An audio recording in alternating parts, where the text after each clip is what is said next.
부전자전이라는 말이 있습니다. 그 아버지의 그 아들이다. 이렇게 하는 말인데요. 뭐 그런 경우가 많죠. 이렇게 좀 안 닮고 싶어도 가까이 있으면 있을수록 이렇게 닮아가는 형태가 사람의 본능적인 것이죠. 나는 절대로 이 남자하고 결혼 안 할 거야. 이 아빠 같은, 어릴 때 상처를 되게 많이 받았던 이 아빠 같은 사람과 나는 결코 이런 사람을 만나서 결혼하지 않을 거야 한데, 보면 그렇게도 하지만은 때로는 계속 그것이 나는 이 사람하고 안 할 거야, 이 사람하고 되지 않을 거야, 이렇게 하면 뭐냐면 이게 강박적으로 이것이 계속해서 그 사람을 생각하게 되죠. 이렇게 안 할 거야, 안 할 거야 하지만 안 할 거야 하면서 그 사람을 계속해서 생각하게 되죠. 이것이 각인되다 보면 자기도 모르는 사이에 어떤 사람을 선택했는데 딱 아빠 같은 사람, 아니면 엄마 같은 사람, 아니면 자기가 싫어했던 사람, 뭐 이렇게 만나는 경우가 있다고 합니다. 왜냐하면 사람의 생각이 계속 그 똑같은 사람을 바라보면 계속해서 흘러가는 것이죠. 그런데 오늘 그런 것은 뭐 부전자전 뭐 이렇게 말할 수도 뭐 있겠지만은, 그런데 오늘은 전혀 다른 부전자전이 나오죠. 아버지와 아들의 이야기가 나옵니다. 아버지 아하스와 그의 아들 히스기야입니다. 유다 왕이었던 아하스는 어떤 인물입니까? 어제도 담임 목사님께서 말씀한 내용이지만 한번 같이 보시겠습니다. 열왕기하 16장에 보면 다윗과 같지 아니하여 여호와의 보시기에 정직하게 행하지도 아니하고 이방인의 사람들이 가증한 일을 행하되 자식의 자기 아들을 불 가운데 지나가도록 합니다. 그리고 산당들과 작은 산 위에 제사를 드리면서 그렇게 분향합니다. 뭐 이 정도 분향하면 딱 보이죠. 하나님을 의지하겠습니까? 의지하지 않겠습니까? 의지하지 않죠. 하나님을 의지하지 않는다라는 말은 곧 가만히 있어서 나는 그냥 이렇게 살 거야 라고 하는 것이 아닙니다. 하나님을 의지하지 않으면 반드시 우상을 섬기게 되어 있습니다. 그 우상이 손으로 만든 것이든 아니면 하나님이 만드신 바로 가장 아름다운 형상이 사람을 우상으로 섬기게 되는 것이죠. 그걸 의지한다라고 하는 것입니다. 의지한다. 이 유다왕 아하스는 누구를 의지했습니까? 세상의 왕의 도움을 의지했습니다. 바로 아수르 왕을 의지한 것이죠. 강대국이었던 아하스가 아수르 왕 디글라 빌레셀에게 사자를 보내어 이르되 나는 왕의 신복이요 왕의 아들이라 청컨대 나를 구원하소서. 아니, 이방인의 왕에게 내가 당신의 신복까지는 이해가 되지만 당신의 아들입니다 라는 표현을 쓰는 것 보면 내가 당신 아들이니까 우리가 그 정도로 가깝게 지낼 수 있는 혈육 같은 존재니까, 혈육도 아닌데 그런 표현을 쓰면서 도와달라, 우리 가족 아니냐, 도와달라 라고 하는 절박한 간절한 어떤 의지, 뭐 이런 거를 보여주고 있는 거죠.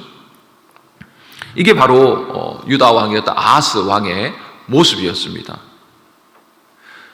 그러나 그 아버지의 아들이라고 말할 정도로 무색할 정도로 정말 아들 맞나? 저 집안에 저런 아들이 나올 리가 없는데 라고 할 정도의 그 아들이 나오는데, 우리가 너무나 잘 아는 히스기야입니다. 아버지인 아하스와 전혀 반대되는 정신, 반대 정신, 아버지의 반대되는 정신을 가진 유다 왕으로 전무후무한 이런 왕이 없었다라고 성경이 기록하며 인정할 정도로 그러한 하나님을 섬기는 왕이 히스기야 왕입니다. 가장 전형적인 모든 하나님이 보실 때에 너 인정한다라고 하는 왕의 기준은 다윗이죠, 여러분. 다윗을 향해서 늘 기준을 세우는데 그 기준의 내용이 뭐냐면 3절에 히스기야가 그의 조상 다윗의 모든 행위와 같이 여호와 보시기에 정직하게 행하는 것이죠. 그뿐 아니라 히스기야는 아버지 아하스의 반대로 사람이 아니라 하나님, 아하스는 사람을 섬겼지만은 이 히스기야는 하나님만을 의지했다라고 말하고 있습니다. 5절, 우리 읽었던 본문이다. 5절은 한번 같이 읽겠습니다. 시작. 히스기야가 이스라엘 하나님 여호와를 의지하였는데 그의 전무 유다 여러 왕 중에 그러한 자가 없었으니, 하나님을 의지했다, 하나님을 신뢰했다, 그것은 사람의 도움을 뒤로했다라고 말하는 것이죠. 자기가 도움을 받을 수 있는 많은 것들이 있지만은 그것을 다 뒤로하고 최우선으로 하나님만을 바라보았다라고 말하고 있습니다. 그럼 어떻게 이럴 수 있을까 하는 것입니다. 어떻게 아버지 아하스의 악행을 보고서도 히스기야는 아버지의 범죄를 모방하지 않고 도리어 하나님을 의지하는 존경받는 위대한 왕으로 칭찬받는 쪽으로 그렇게 설 수 있었을까요? 어떻게 그 영향권 안에서, 악한 아버지의 영향권 안에서 벗어날 수 있었을까? 라고 할 때 6절이 우리에게도 한 부분을 보여주게 됩니다. 6절 같이 읽겠습니다. 시작. 곧 그가 여호와께 연합하여 그에게서 떠나지 아니하고 여호와께서 모세에게 명령하신 계명을 지켰더라. 여호와와 연합했다. 앞에 표현과 똑같은 것이죠. 하나님을 의지했다. 히스기야가 하나님을 언제 의지했을까요? 몇 살 때 의지했을까요? 언제 하나님을 의지하여 그분과 내가 연합해서 하나 되겠다, 그분의 마음과 하나 되겠다, 그분이 기뻐하시는 대로는 살겠다, 그분과 함께 동행하며 살겠다 라고 하는 발화점이 있을 거 아닙니까? 너무 어릴 때는 모를 수도 있을 것 같습니다. 아니면 여기 표현되어 있지만 아마 히스기야 옆에 하나님의 선지자든 하나님의 사람이 옆에서 붙어서 그럴 수도 있을 것 같습니다. 사람이 붙었든 아니면 친구들이 옆에서 무엇을 하든 간에 사람이 붙지만은 핵심은 사람이 아니죠. 그 사람이 가지고 있는 진실된 하나님의 명령인 말씀, 그 계명을 지켰더라라는 것입니다. 아하스는 하나님을 모르는가요? 아하스에게는 말씀이 없습니까? 이스라엘 백성들에게는 말씀이 없어서 우상을 섬겼나요? 아니거든요. 하나님의 말씀을 듣고 그 듣는 것을 묵상하는 중에 하나님의 마음과 그 하나님의 뜻하신 바가 무엇인지가 들어올 때 어느 시점에 오늘 찬양 부르던 그 주의 말씀 받은 그날, 그 순간 히스기야는 결단했죠. 하나님을 의지하고 연합하는 것이 진정으로 살 수 있겠구나. 이 나라를 살리는 길이구나. 그리고 그는 어느 시점, 어느 순간 하나님의 계명을 지키기 시작했다라는 거예요. 신앙은 지름길이 없습니다. 신앙은 지름길이 없습니다. 정도를 걸어야 됩니다. 힘들어도 정도를 걸어야 됩니다. 예수님도 정도를 걸으셨습니다. 십자가에 죽기까지 정도를 걸어가는 것. 히스기야는 어릴 때부터 그 정도의 길을 계속해서 걸어왔기 때문에 하나님이 히스기야를 왕으로 세웠죠. 많은 왕자 중에서 선택해서 왕으로 세웠습니다. 아들을 불살라 죽일 수 있는데 히스기야도 그 중에 한 명이 될 수 있었죠. 번제물로. 그런데 하나님이 번제물로 드리지 않고 그를 왕으로 세웠습니다. 뭘 보호하셨죠? 하나님 계명을 지켰더라. 얘가 왕이 되면 되겠구나 라고 하나님께서 선택해서 계속해서 세우신 것이죠. 여호와와 연합하여 그에게 떠나지 않겠다라고 하는 이 의미는 하나님의 말씀 안에 내가 거하며 그 계명을 지켜 살아가기를 내가 그렇게 끝까지 힘쓰겠다라고 하는 그 의지의 발현을 어느 순간 히스기야는 가지게 된 것이죠. 아버지 아하스의 악행을 볼 때마다 히스기야는 하나님의 말씀을 묵상했을 것이고 적용하며 삶 속에서 거룩하게 살기를 원했을 것입니다. 아버지의 눈치를 보기보다 하나님의 눈치를 보고 사람을 두려워하기보다 모든 영육을 살기도 하고 죽이기도 하시는 그 하나님을 진정으로 똑바로 바라보고 그리고 정직하게 그 하나님을 두려워함으로 그는 왕으로서 세워졌을 때 아하스 아버지 왕과 같지 않은 반대 정신을 가지고 그는 하나님이 보시기에 정직한 왕으로 행할 수 있었던 것입니다.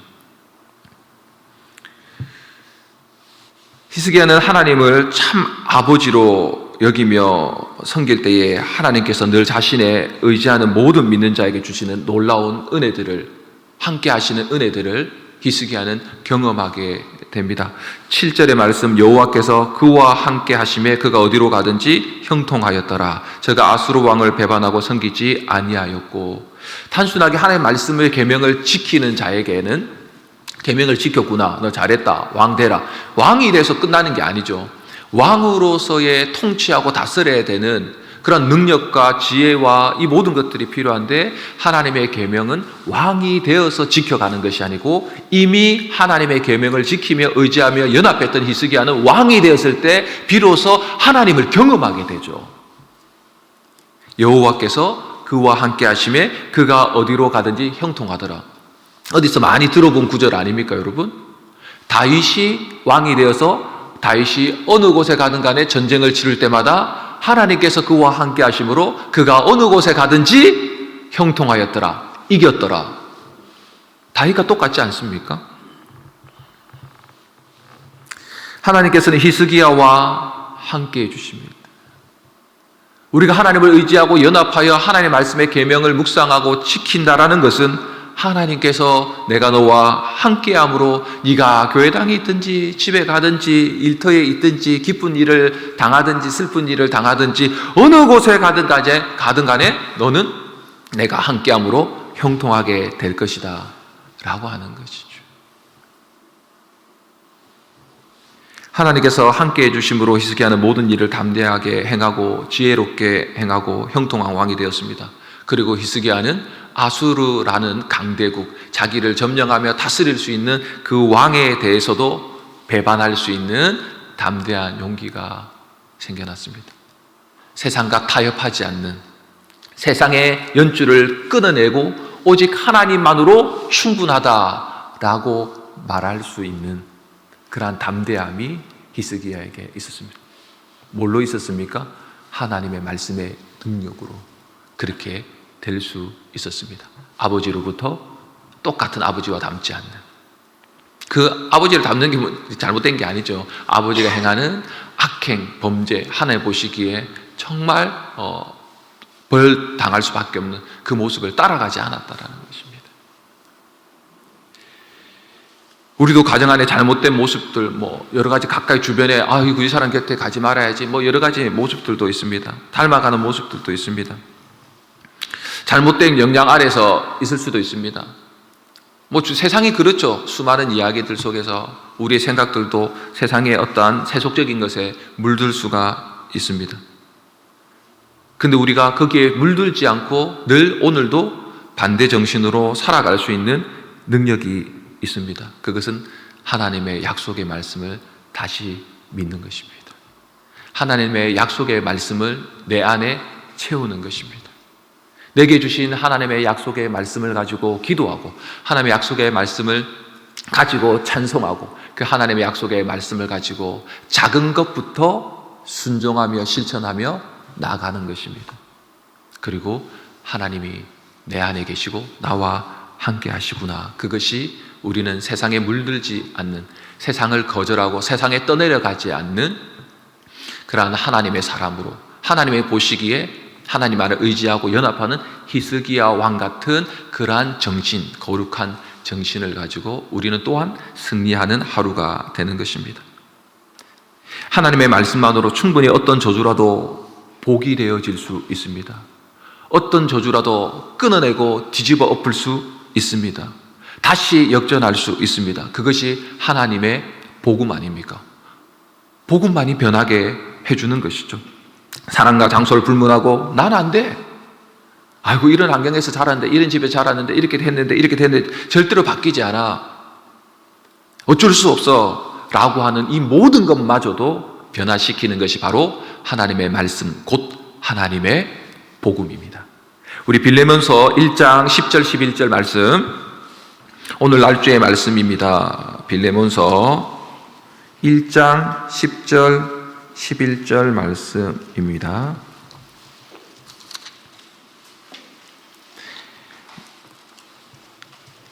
빌레몬서 1장 10절 11절 읽습니다. 시작. 갇힌 중에서 낳은 아들 오네시모를 위하여 내게 간구하노라. 그가 전에는 내게 무익하였으나 이제는 나와 내게 유익함으로.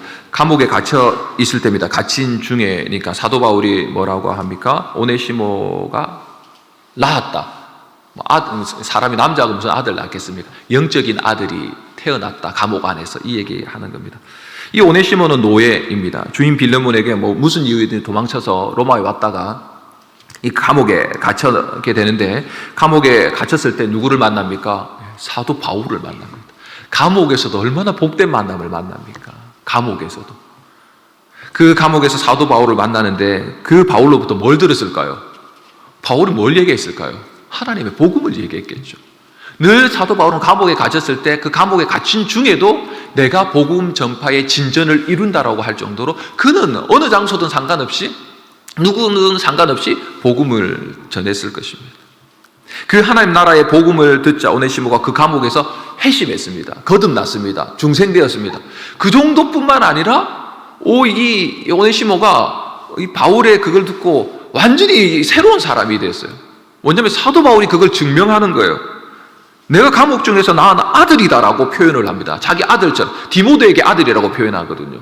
디모데만큼은 내 아들이다라고 말을 합니다. 그리고 다시 이 오네시모를 이게 자기 주인인 빌레몬에게 돌려보내려고 할 때에 이렇게 너 가라라고 할 때 뭐라고 얘기하냐면 유익한 종이야. 전에는 뭐 얘가 무익해서 너한테 아무 도움도 없고 도리어 해를 끼치는 뭐 이렇게 오네시모였는데 이제는 전혀 새 사람이었다. 너한테 돌아가게 되면 빌레몬아 너한테 엄청나게 유익이 되는 사람으로 설 수 있을 것이다. 그렇게 표현을 합니다. 12절에도 그는 내 신복이다. 충성스러운 내 신복이다라고 할 정도로 사도 바울이 오네시모에 대해서 빌레몬에게 뭐냐면 추천서를 쓰는 겁니다. 사도 바울이 추천인이에요. 이 정도면 바울이 추천할 정도 사람인 같으면 믿을 수 있지 않습니까? 우리도 추천서로 사람을 판단하는 결정을 내리지 않습니까? 많은 것도 좋은 것도 있겠지만 조건은 추천서를 보고 야 이분이 추천할 정도 같으면 이 사람 내가 믿을 만하다. 사도 바울이 추천할 정도 같으면 내가 믿을 만하다 할 정도로 오네시모가 감옥에서 바뀌었다라는 거예요. 변화되었다라는 것입니다. 오네시모는 자신이 감옥에서 이제 끝나는 비참한 인생인 줄 알았는데 바울이 전한 복음을 듣고 예수 그리스도를 그 감옥에서 만나자 놀랍게 변화되었습니다. 곧 하나님의 말씀인 복음이신 예수 그리스도를 만나면 저주 같은 삶이라 여기던 모든 것들이 복 있는 삶으로 충분히 변화될 수 있다는 사실을 우리는 다시 한 번 더 믿어야 할 것입니다. 하나님의 복음만으로 충분하고 예수 그리스도 한 분만으로 충분하고 우리에게 주어진 하나님의 말씀이 이 성경의 능력 속에 한 구절만이라도 내 심령 가운데 박혀 들어오면 내가 절대로 끊을 수 없을 것 같은 중독적인 모든 일들과 절대로 내가 일어설 수 없을 것 같은 영적인 침체와 내가 이런 형편 속에서도 이제는 다 끝났어라고 하는 모든 상황 가운데서도 다시 일어나서 살아날 수 있게 하는 것은, 변화시키는 것은 하나님의 말씀이요 하나님의 복음인 줄 믿을 수 있기를 바랍니다. 오늘도 우리가 그 하나님의 말씀 붙들고 또 하나님 앞에서 이 세상을 향하여 말씀 가지고 반대 정신을 가지고 또 승리하는 복된 믿음의 한 날이 될 수 있기를 예수님의 이름으로 축원드립니다. 아멘. 주기도문 하시고 또 기도하시다가 돌아가시겠습니다. 하늘에 계신 우리 아버지여, 이름이 거룩히 여김을 받으시오며 나라에 임하옵시며 뜻이 하늘에서 이룬 것 같이 땅에서도 이루어지이다.